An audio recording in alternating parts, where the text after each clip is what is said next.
सामना को आसिला कुनी कल्की बाबा असल गुमर। भगवान विष्णु भली तुलसी और मयूर चूड़ पिंधि सजई होइछि बाबा।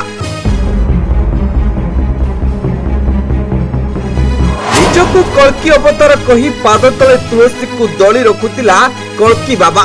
बर्तमान से अच्छा कोलकाता प्रबोधन को जाइछंती देखो घर गुरुजन नथिले जने जनू डरेबे आपण भी कोड जाकी थाना रे मामला रुजु पर आरंभ होइछि कल्की बाबार खोलतान।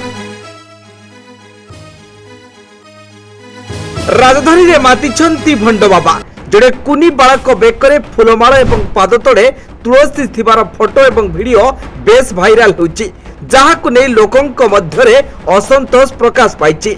निजकु कल्की अवतार दर्शाई पाद तले तुलसी रखुथिबारो विवाद देखा देछि कारण पेंट शर्ट पिंधि एक चौकी रे बसिथिबा बालक को दिया जाउछि भगवान अनंत माधवंक आख्या। एथिपाई तांको पाद तले तुलसी और फुलमाला लागि कर जाउछि। एभली किछि फोटो 2 दिन हेबो एबे सोशल मीडिया रे बेस भाइराल हेबारे लागिछि।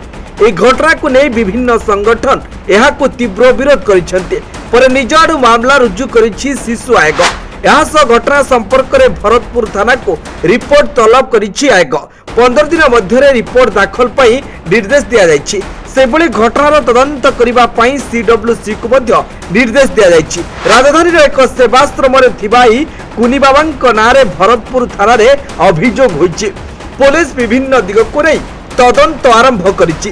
केबेठर ए सेवाश्रम चलिछि केउ माने आश्रम परिचालना करुछंती एवं किए किए एठाकु जीवा आसीबा करंती एसबु दिग को नै पुलिस तदंत आरंभ करिछि।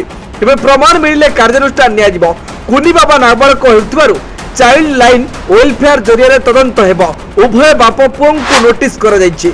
सूचना अनुसार फोटोर पूजा कर जाउथिबा पिलाटी भाष्यकार काशीनाथ मिश्रंक पुओ बयस पाखापाखि 17 वर्ष हेबो। भगवानंक भली तुलसी और मयूर चूड़ पिंधि सजई होइतिले तांकु लोके भगवान भाबी पूजा भी करुथिले। खंडगिरी अंचल रे वैकुंठ धाम सेवाश्रम रे भली जणे बाबा उभा होइतिले तांकु बाबा सजई लोकंकु रोजगार करुथिबा कथा अभियोग करितिले समाजसेवी महासंघ।